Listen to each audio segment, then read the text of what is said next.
Hello and welcome to the first episode of a brand new series of Talking Sharks. Over the course of this series, we'll be bringing you all the latest from inside the camp, as well as reviews, previews, features and much, much more. Well, and to help me look ahead to the new season is a man who'll be following the Sharks as closely as we will. It's Connor Murphy. Thanks for coming in, Connor. Tell us a little bit about yourself and what you do. Well, I'm the sports editor for the Messenger newspaper. We're based in Sale, so Sale, obviously, one of our primary clubs. Cover everything that they do and have done for years, so it's a big season. Well, I guess we're going to have to reflect on last season. A disappointing season for the Sharks. What can you put it down to? A number of factors, really. The injuries played a big part. Some big players, Charlie Hodgson, Jason White, Andrew Sheridan, missed a large chunk of the season. But then they didn't quite nail it with the play. The backs lacked precision. There's too many errors in the back play. Maybe creativity lacking as well. So there's a few things that they need to work on, and I'm sure they will do ahead of the new season. One thing they're going to have to work on is the confidence. It must be a massive knock in the confidence to obviously be finishing in 10th, but like I said, with that disappointment, he's got a lot of work to do for the new season. Yeah, these guys, they know what it's like to win the Premiership, obviously. They've experienced that, and I'm sure they can regain that confidence, and they will be able to this season. If they get a few wins under their belt, I'm sure they'll have no problem at all. Well, we'll be speaking a little more about that a little later on. Well, the end of last season saw the Sharks say goodbye to some well-loved faces, including the departure of Jason Robinson as captain. We caught up with the team at a recent press day to see how Scully is settling into his new role and how Joss feels being back at the Sharks. I'd actually given up any hope of doing it, and Philippe phoned me up, and I nearly dropped the phone when I got a phone call from him. But so yeah, it's good. I'm really pleased. He's got a lot of good ideas. He's obviously a guy who's been there quite recently in terms of playing wise, and he knows his stuff. So it's he's definitely having a good impact in the moves and what have you, and hopefully we'll see that with the skills and stuff coming through this year. And I think it'll be big bonus for the club. If we're running 5 minutes late, Josh says, "Well, guys, we've got to be somewhere in 10 minutes. You need to snap out a bit," and that's great because, as I said, you can get too comfortable with the same group of people, and we'll say, "Oh, we'll be okay, 10 minutes, whatever." But he certainly brought some structure to us, and of course his rugby knowledge. So it's been a great acquisition. I think we should be a top 3 or 4 club really, and last year was a poor season. And hopefully we'll be up there and maybe better than that, but we'll see how the season pans out. Dean's been great. I mean, Dean, since I've been here, Dean's probably been the best trainer at the club. Very rarely misses a session, always puts 100% into everything he does. Doesn't say too much, but what he says hits home, and he leads by example, and really speaking, they're the things you need from your captain. And of course Jason Robinson, everybody respects Jason, and they followed his lead, and when he spoke they listened. But it's the same with Dean. Yeah, Dean's doing well. He's got his own style of leadership. He's got a lot of respect from the players. He's been here a few years now, and the guys, he's got the respect in the dressing room, which is crucial for the captain, and I'm sure he'll go out there and lead by example when the games start as well. England's loss is our gain. Same with Charlie Hodgson, as you said there, and Rhys Jones. They'll be chomping at the bit to show that the England selectors have made a wrong choice. So fair play to those guys. They've come into training really hungry, and trying to prove already and leading by example already. So we're looking forward to getting them both on the pitch together, and of course Magnus and the other guys who've been unfortunate. You never expect anything, so to be back here is no problem at all, and I'm sure we'll just try and do our best and see what happens. But having Charlie back as well is another massive bonus for us. So it's going to be great to see how things go, and hopefully we'll be able to do well in these first games when everyone's still away. Well, Connor, we've heard from Kingsley Jones that there's obviously been a lot of changes in the camp and behind the scenes at Edgeley Park throughout the summer. What is it you think that needs to change this season for Sale to really push on and cement what should be a top 4 place? Well, I think the addition of Joss Baxendale to the coaching staff is a good one. He will bring in the creativity, the ideas, just maybe a fresh impetus into the back play, which I thought they were lacking last season. But with the addition of new players, there's guys coming in like Rudy Kyle, Benoit Barouste, and obviously Luke McAllister comes in later. It will just freshen things up a little bit, and I think that's what they needed. You mentioned some of the new players there. Is there any one that stands out for you? I mean, a lot of them are at the World Cup as well throughout the summer and now. Which one stands out for you, the new boys? Well, it's got to be McAllister, hasn't it? He's the big one. He's got everything, really. He's the perfect inside centre. He's got power. He's got pace. he can kick, and he's got a creative brain, he thinks well. And bringing him into the midfield, working alongside Charlie Hodgson, if they strike it off early on, that would be a cracking partnership. And you mentioned Josh Baxendale there. Have you seen any change in pre-season with the backs, or what can we expect? Well, there's been one or two things. He's been working with the side for a short time now, so there's not really much change significantly yet. But there's just little glimpses of what might be to come this season. Better running lines, more ideas from the midfield, that kind of thing, and that's what we'll be looking to Josh to bring into the side this year. And a new captain as well, Dean Schofield. He's got a big job on his hands, hasn't he, taking over and following in the steps of Jason Robinson? Yeah, I think Dean's the perfect guy for the job, really. If you're looking at the guys who are going to be around during the World Cup, he's the man that you think to take the ball by the horns and really lead this side. Because obviously Jason White was the choice, and he was the one that everybody expected to be named captain. But being away with Scotland, he can't take that role yet. But Dean Schofield's a man to step into the breach. He'll lead by example, and I think he'll do a good job. Has the World Cup come at the wrong time for Kingsley and for Philippe? I mean, some of the best players, you mentioned Jason White there as well, and the England boys. The beginning of the season, you want your best players around. It's kind of a double-edged sword, isn't it? Of course you do. To a certain extent, I think it will affect Sharks. But if you look at all the other clubs around the league, they'll be suffering the same problems. Maybe the likes of Worcester, who have a group of players who are of a decent ability, obviously Rico Gear coming in there as well, they won't be missing too many players, not in comparison to the likes of Leicester, Gloucester, Sale.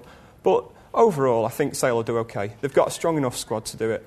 Some of the guys have got experience from last year, younger guys who are coming into the squad, and I think they should be able to cope with the absences. What about the exclusions? It's a big talking point throughout the summer. The likes of Charlie Hodgson and Magnus Lund not making the England cut. What do you make of them? Do you think they should have gone? Personally, I think both should have gone. I think it's a daft decision by Brian Ashton, but then again, I'm not England coach.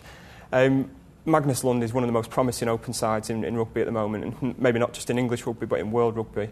He's such an athletic player. He's quick to the breakdown. He does all the things you'd want from an open side.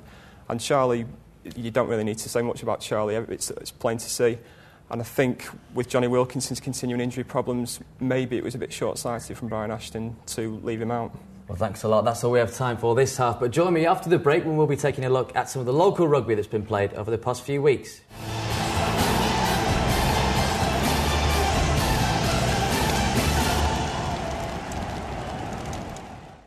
Well, welcome back. With every new season comes a new kit, so here's your chance to get your hands on the new Sale home shirt, courtesy of the club. All you need to do is answer this simple question. Well, as we mentioned earlier, Dean Schofield is the new captain of Sharks, but which of the local teams did he previously play for? Is it A, Aldwinians, B, Anselmians, or C, Altrincham? Text A, B or C to 88821. Text costs £1. Lines close at midday on Monday the 17th of September. And for terms and conditions, please go to our website, which is www.channelm.co.uk. Well, more from our guest Conor Murphy coming up. But first, this series promises to bring you more local rugby than ever before. So what better way to start the second half than with a look at what some of our local teams have been up to in the first few weeks of the season. The Manchester supporters were treated to a first-half display of running rugby that cut the Blackheath defence to shreds. As early as the third minute, a wide ball gave Gareth Wynne the opportunity to show his pace, and his own conversion gave Manchester a 7-point lead. With the midfield trio of Buck, Wilson and Rawlings controlling the game, it was no surprise when Wilson added the second after a fine passing movement. With Wynne adding the extras, Manchester led 14 points to 0 after only 10 minutes.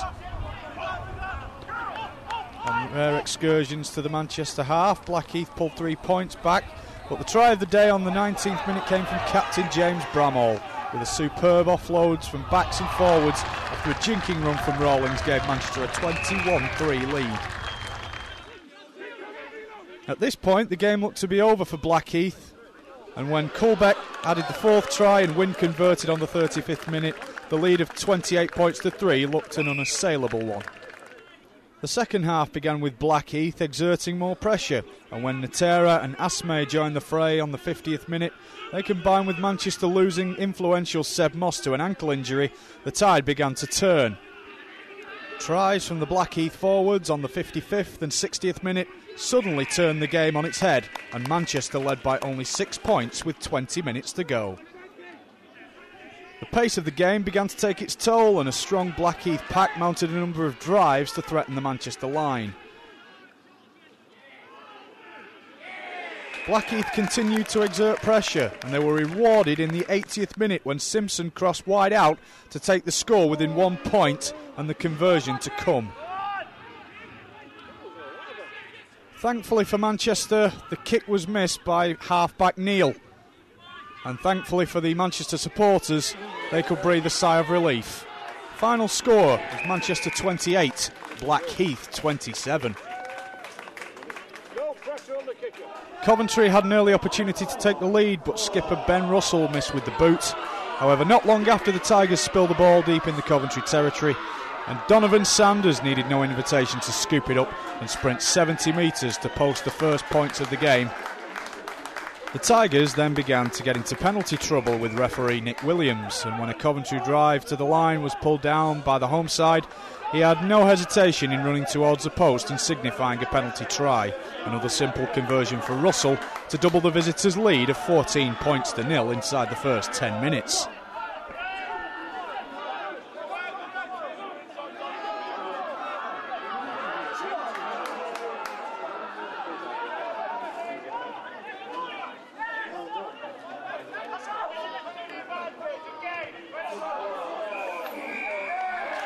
Steve Nutt finally kicked the Tigers onto the scoreboard on the 14th minute, and with their tails up, the Sedgley backs began to put together some impressive attacking phases before Tim Furry claimed a loose ball before offloading to Van der Venter, who had enough pace to scoot over in the corner. Nutt added the extras to make it 10 points to 14. Sedgley kept plugging away, and 7 minutes before the interval, Nutt's touch-finding kick gave the forwards a line out within striking distance of the Coventry line. A well-worked catch and drive followed with number 8 John Skerr diving over for an unconverted try to give Sedgley a slender 15-14 half-time lead. Van der Venter's try after the break extended Sedgley's lead, but any thoughts of a Coventry collapse were dispelled when they made the most of some poor Sedgley tackling to send George Dixon on his way.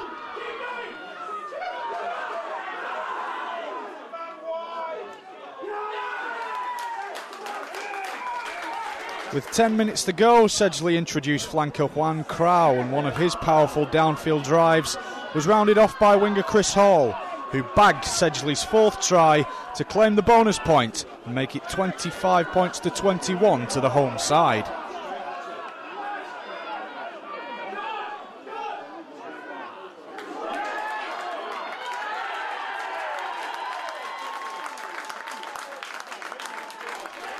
Phil Jones, now fully recovered from his summer surgery, replaced Nutt late on, and his successful penalty assured Sedgley of an important victory.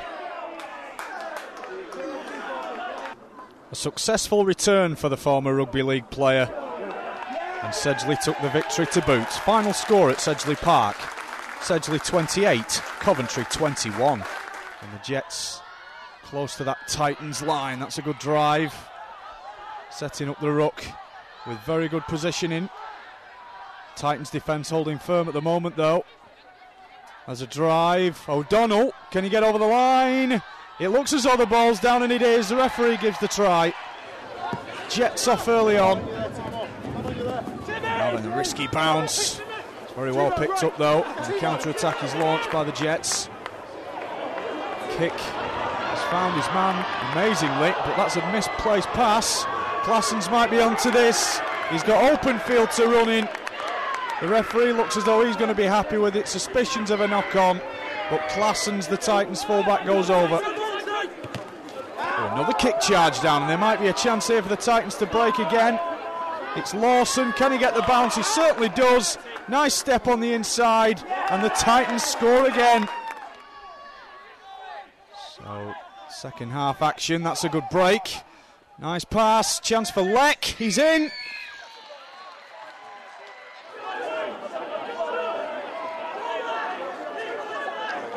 Chance for the Titans to get over again. And Wade, who picks up at the base of the ruck, drives to the line, and the try is given. Titans back in front. That's nicely done. Claessens, not a bad step, good offload. Wade in support again. Lovely ball to Nolan. Brilliant link-up, and the try of the game has been scored. Now then, can the Jets come up with a closing score? That's a good pass. Brilliant try. They're going to rescue something from this.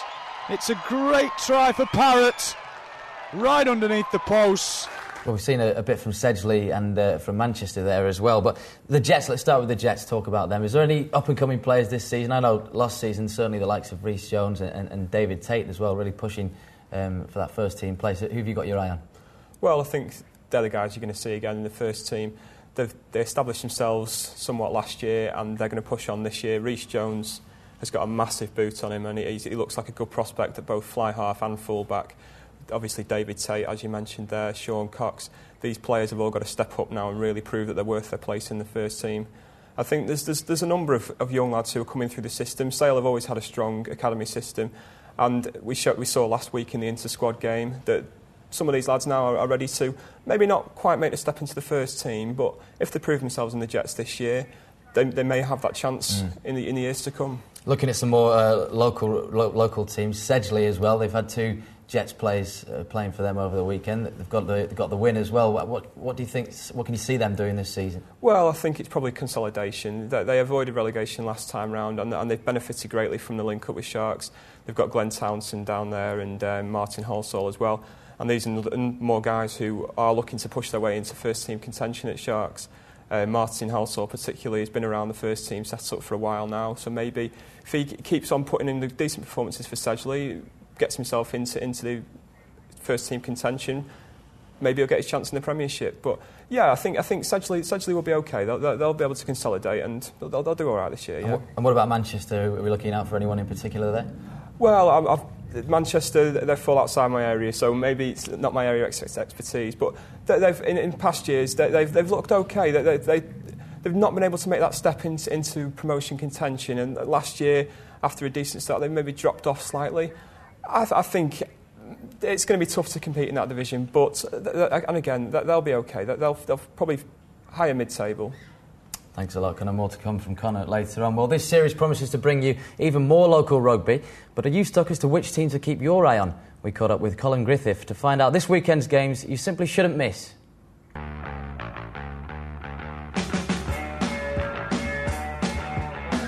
Down in National 1, you've got Sedgley Park. I've got a bit of a journey on there, heading south there, flying down to Launceston. Again, it's another tough fixture, that one. The Cornish teams are always very hard to play against, especially when they're virtually a professional outfit. Sedgley Park are only semi-pro, so it's always going to be a big ask.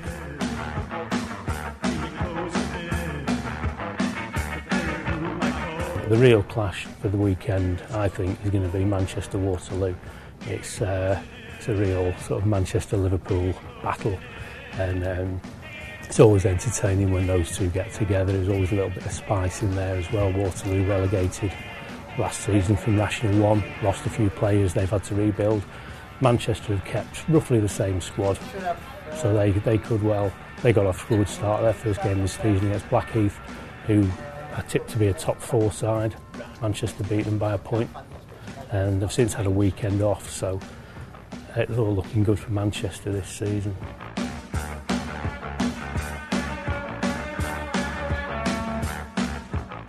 Macclesfield, now they've got a tough game on. They've got to take on Preston Grasshoppers, who are looking, again, a good strong side, good history behind them as well. They're looking to go further this season and maybe look to get back up into the higher divisions maybe. Macclesfield, again, have had a few changes, but again, they'll always put up a good fight at Priory Park, so that could be a really interesting game there.